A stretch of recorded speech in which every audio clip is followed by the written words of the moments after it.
I'm feeling like a brand new me. Hey, and welcome to the CREEK midWEEK Student Podcast, where we help you become more like Jesus. I'm your host, Pastor Tomy, and today I'm joined as always by my co-host, contributor extraordinaire, and all-around Jesus guy, Josh, as we break down his message where he challenged us that we have to give up to grow up in order to become more mature in our faith. And we also have a senior with us here tonight in Teagan Woodfield, and it's going to be awesome. We can't wait to dive in, but before we do, don't forget to keep an eye out for the Song of the Week this week. All right, let's dive in. Ladies and gentlemen, in case you don't know, our friend Teagan is here with us tonight. Senior Teagan. Teagan, how long have you been at Plum Creek? I've been at Plum Creek for about 7 years now. Dang, dude. Yeah. So you guys came like right about the time that I came on board then. I thought you were here before me. That's weird. Maybe. So here's what I know is I don't remember the Creek ever without Teagan as part of it. And so it's going to be weird. Dude. The gymnasium day. Yeah. Welcome. Yikes. Yeah. Wild, dude. That's wild, good bro, times. for sure. Teagan, you're a senior. Yes, sir. You're going to graduate soon. Yes, sir. You were just telling me you turn 18 in April. I do. Dude, adulting. I know. It's coming. What are you going to do after you graduate? Do you know yet? Yeah, so my dad owns a rayon company, and so I work with him right now, and I plan to keep doing that, and then maybe a couple years down the road, see about being a firefighter. Okay. All right. Hey, man. Dude, you got the build for it. Yeah. Since you're staying around, does that mean you're still going to be doing worship with them? Oh, yeah, I would love that. That'd be great. Wow, that's what I'm talking about. That's a huge. Sure. You heard it first right here, exclusively on the pod. Where do we have him sign? We need some. Yeah, paper. absolutely. Yeah, it's verbally binding in the state of Colorado. So, Sure. Well, Josh, again, great job tonight. I loved the just such a great play on words too. Was we're talking about Stephen, the first martyrs. You know, third week of Acts of the Apostles. So we've been working our way just through some of the early stories in the book of Acts as we see the early church and kind of how that developed post-Pentecost with the arrival of the Holy Spirit. And yeah, Stephen being the first one to die for his faith, for Jesus. And then, but then I love the spin that you brought to it too of like, hey, there's probably not very many of us, none of us probably, that are going to be asked to give up our life for Jesus. Yeah. And you asked what in our life do we need to give up for Jesus? Yeah. I was like, oh, why you gotta ask that question, bro? Like that. That's a tough one. yes. And yeah, it's so good because I think that's, again, your main thought of like, you got to give up to grow up. That this journey of becoming spiritually mature really is growing up in faith. It's going to cost us something at some point. Tell us, as you were just kind of starting to put this together, the moment where you were like, oh, that's what it needs to be. That, again, most people are not going to have an opportunity to die for our faith, but here's really what it's going to look like for us. That's it, right? Is the Bible has a tendency, or can from time to time, feel very big, very large. These stories are of God creating heaven and earth and Jesus coming down and these men, these kings conquering and doing all these things. And so sometimes that our faith, when we read the Bible, can feel a little bit out there, a little bit far away, a little bit out of reach. But that wisdom and what the Holy Spirit trains us and teaches us to do is to take these stories and to apply them to our life in the culture, in the moment, in the community, in our faith as it is today. And so, as we were wrestling through, is what we talk about on our team, of how to take this idea of, like you said, very few of us, if any of us, are going to have to be persecuted or and die for our faith. But our faith has things that need to die for our faith to live in a very special way. And so it's just looking at it from taking the Bible as we encourage our students to read the Bible. And that's a lot of the conversation that we had in our small group was, what things do you need to give up? And a lot of our students said, less scrolling, more reading, right? And so what things like scrolling, reputation, time, resources, all the things that we talked about, comfort, that was my big one. I mean, if you really want to drill me on that one, that's the one to target. Yeah. And so it's just an idea that sometimes we need to take the word that we're reading and say, how does this apply to me? What's relevant to me today? And not feel like it has to be the big story, that Jesus is the big story and our story just matches and meets his. Yeah, man, it's so good.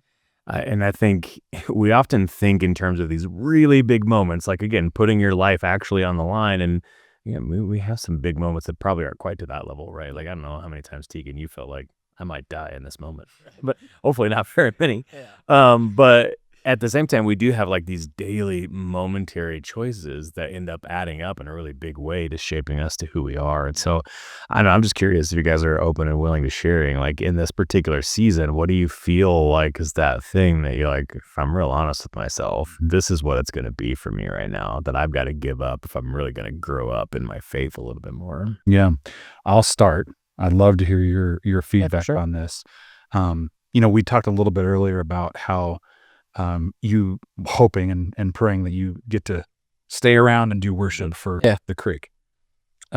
Your skills as a musician didn't just happen to you. Yeah.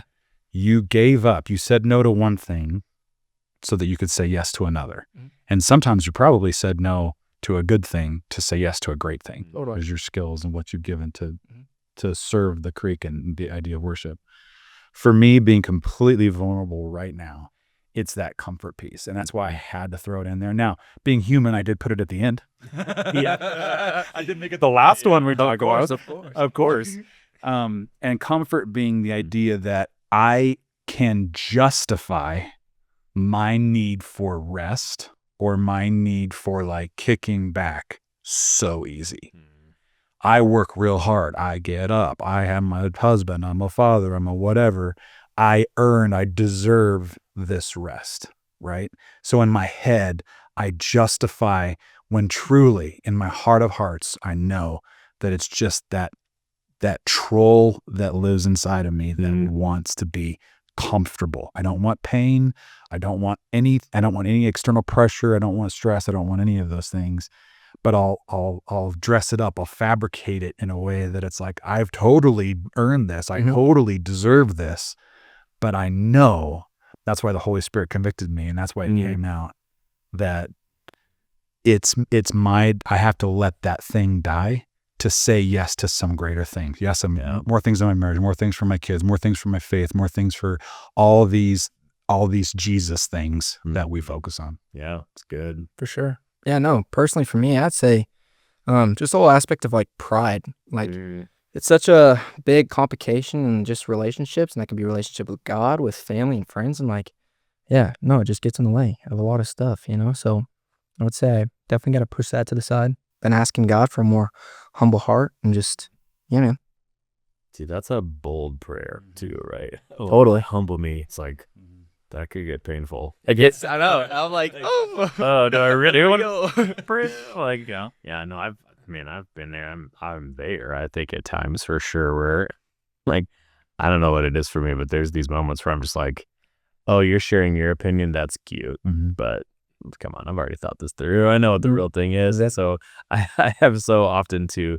I think I've gotten better at it over the years, but it's still like that troll that will rear its ugly head every now and then, and. It was bad in high school too. Like I remember one time my mom, I was processing, like trying to figure something out for our church. I was involved in my student ministry growing up too. And we were trying to solve some problem. I don't even remember what it was that we were trying to think through the solution. And my mom was like, have you thought about this? And I was just so frustrated in the moment that I couldn't come up with whatever the solution was that we needed. But I very unfortunately took it out on my mom. And I remember saying to her, I was like, Mom, whatever ideas you could have come up with or whatever ideas you can come up with right now, I promise you, Travis and I have already talked about them months ago trying to figure this out. And she literally just started crying. And I was like, well, I'm a jerk right now. But again, that was this moment of pride and again, I don't even think it had anything to do with her. It was, I was frustrated. I just took it out on her. When we're less connected to Jesus, that kind of stuff tends to come up. But that's like one of the core memories in my life where I was like, I don't ever want to make my mom cry like that again, because good grief, I love my mama, and like that was a hard moment. But I think for me currently in this season, it's well documented at this point because it's the journey that I've been on of like trying to just eliminate distractions essentially, and like giving more and more of my attention. Again, am I gonna be caught up in instant gratification or the spiritual formation? And it's like I take 12 steps forward and then like 34 steps back sort of thing, where it's like man, that's solved and that's not an issue. I'm spending all this time with Jesus. And then look at this thing that just popped up out of nowhere and it's starting to steal more of my time again. And so I'm like, it's been this constant battle. I feel like I've made significant progress, and yet I feel this at times where Jesus is like, hey, you've gotten a taste. Like, are you really like maybe ready to go all in on this rather than just kind of dipping a toe in the water? And so I think it's been super powerful for me. But we talked a little bit about this earlier, Josh, too, in your sermon, that it really what you are talking about here is this process of spiritual maturity, of going from saying like, it's enough that I simply believe in Jesus, to, as Paul says in Philippians 4, I think, of let those who are spiritually mature think in this way. Yeah. And what he's talking about is that we would strive towards perfection, but not perfection in the Bible is less about like actual perfect, but really more about being spiritually mature. Right. Like an apple that is fully ripe and like that's what it was ideally meant to be. It's ready to be eaten. It's ready to be experienced. That's what spiritual maturity is for us, that we would become what we were ideally meant to be all along. And that's a journey that goes on for a long time. What do you think? And you touched on some of these in your sermon, but can be some of those roadblocks sometimes. That like on the journey towards spiritual maturity, there are so many things that get in the way of that process that want to keep us spiritually young, really. Yeah. What are some of the things that you've experienced in your life that it's like, that was clearly something that was trying to keep me from moving towards maturity? Absolutely. Amazing question. Let's talk about it. So the first thing is let's define maturity. And we're going to make it super simple. That maturity is just simply delayed gratification. As we get older, it's the ability, maturity is the ability to delay gratification. A baby, an infant, is going to cry and scream and whine when their diaper's dirty, when they're hungry, right? As we get older and we mature, we begin to learn how to delay that gratification. So the answer to the question is actually the inverse of that. Anything that leads us to a desire and temptation to be instantly gratified here on earth will set us a roadblock for us to spiritual maturity. Okay. So let's use that for an example. Okay. If we are tempted to be prideful, okay, and we give into that, it's an instant gratification. It feels good in the moment. Yeah. Right. Because it's like, yeah, I get to puff myself up. I'm feeling good about whatever it is. For me, it's if I can go to, and if I can just get that 45 minutes of whatever Netflix show at the moment will appease my brain and give me that little bit of comfort. It's that giving into that distraction, because that distraction is an instant gratification. It feeds our soul, our human soul, our humanity, our flesh in that moment. Anything that we know and we can identify and we stop long enough and pause and say, yes, that thing's making me feel good in the moment, but I know it's bad for me long term. Yeah. That's what's going to stop us. So any of the smorgasbord of things, not, when we talk about time, we talk about resources, we talk about all these things in the sermon. If our time, it's like, well, no, my time is my own. It's not. Every breath that we have comes from the Father, right? Our resources, we are stewards of our resources. Everything belongs to God. So giving to Him, right? Anything that if I use that resource for myself to instantly gratify myself, that's going to put a roadblock up to my faith. So what we've got to start looking is having that long-term effect of saying, you know what, if I delay gratification in this moment and I give and I be a good steward of my resource, we'll use that one as an example. And I give to whatever it is, either, a tithe situation for the church, an offering for, whatever nonprofit or organization that I'm giving to that supports the kingdom. All of a sudden, what I'm doing is I'm paying that forward into the kingdom. And that goes into what we talked about earlier, where the sacrifice becomes the investment in our faith. Yeah. Wow. It's that my resource, which isn't mine, I'm just being a good manager of it. Instead of satisfying myself, I used it to help somebody that can't help themselves. Therefore, then I'm giving it to the kingdom. All of a sudden, those things compounded, and God will take that gift that you give, and I promise you, in any number of ways, it'll be pressed down, shaken over, and overpouring for us in the future. It's great. Yeah. That's great, dude. Well, Teagan, I hope you don't mind me putting you on the spot here a little bit, dude. Yeah. Like, again, thinking about First of all, when I think of Teagan, like if I just were to close my eyes, it's a couple of things that come to mind. Number one is a couple of moments on the mission trip when we got to go together. Got a lot of those moments, yeah. Also, I think of little baby Teagan that's still on the picture in the kids' wing. Like, oh, I know it's still hanging out. Such a great picture. I'm gonna be sad when they take that down. Like, 'cause we have Lane's got one in there. Like, there's some of you OGs that like are young on the wall. But anyway, when I think of like who you were when I first came on board, and like again 7 years ago when you were in sixth grade, and like clearly you are not the same human that you were back then in a lot of ways. You've grown up Thankfully. physically, but also emotionally and spiritually. And like I've seen you. I mean, I remember going to you a few years ago, and be like, dude, you should think about being a small group leader. And it's because like, there's something about Teagan, right? Like I see you spiritually maturing. I see you growing up. I see you turning into this leader. And yet from what Josh was just talking about, like anything that tries to rob us of the ability to like be patient and wait and like to try to get us towards this instant gratification.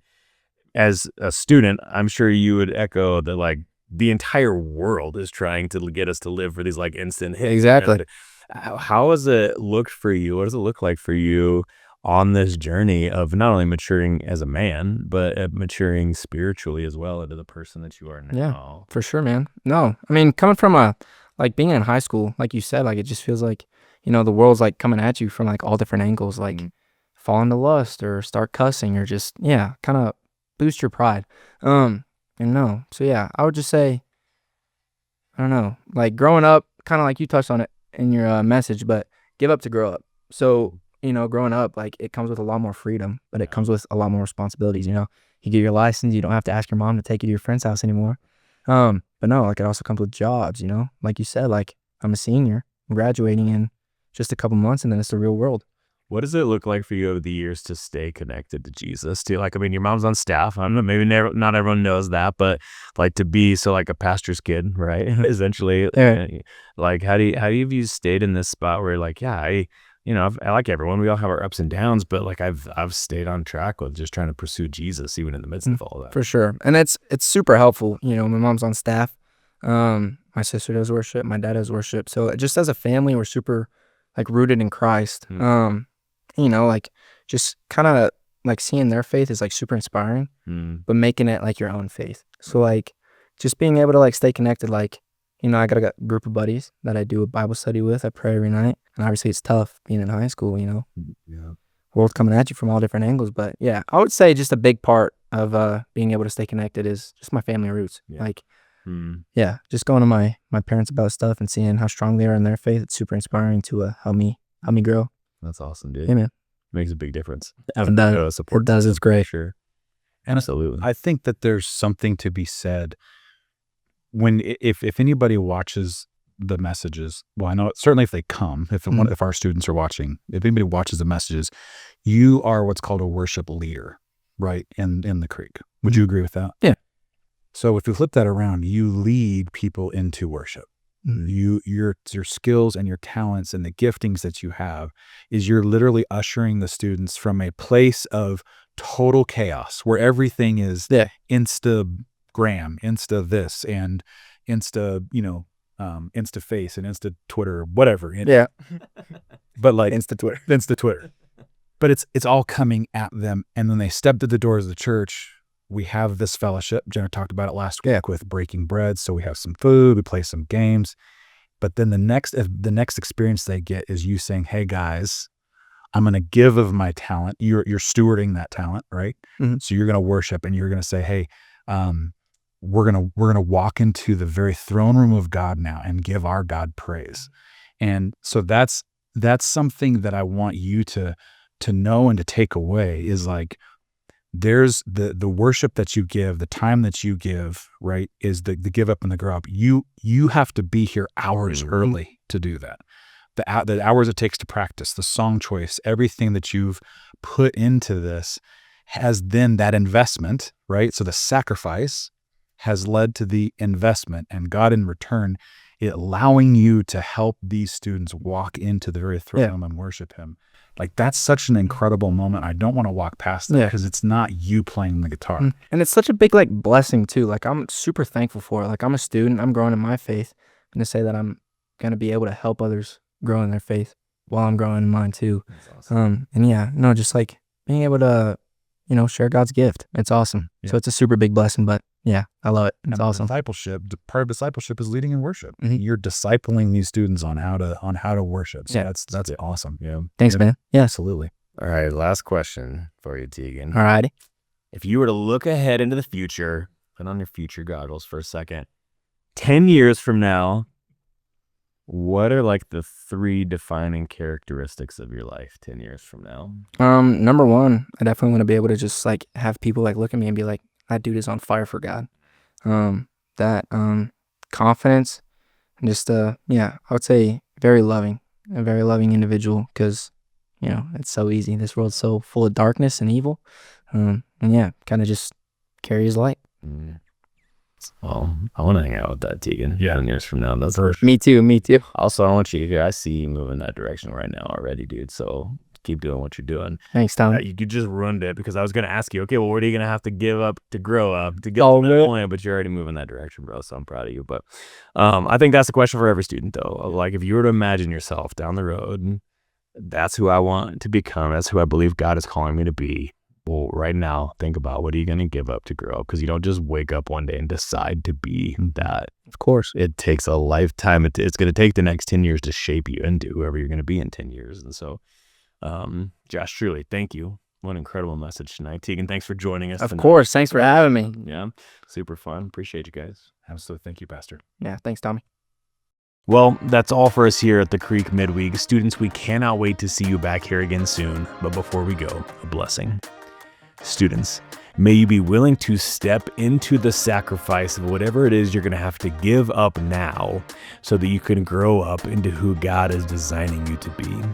May you make a choice every single day to allow yourself to be molded and shaped to look more like Him. May you commit yourself to the things that are going to help you to become who He has designed you to be, so that you could live out of His power and His might, so that He would help His kingdom to come right here until it is in Castle Rock as it is in heaven. Amen. We'll see you back here again soon. Feeling like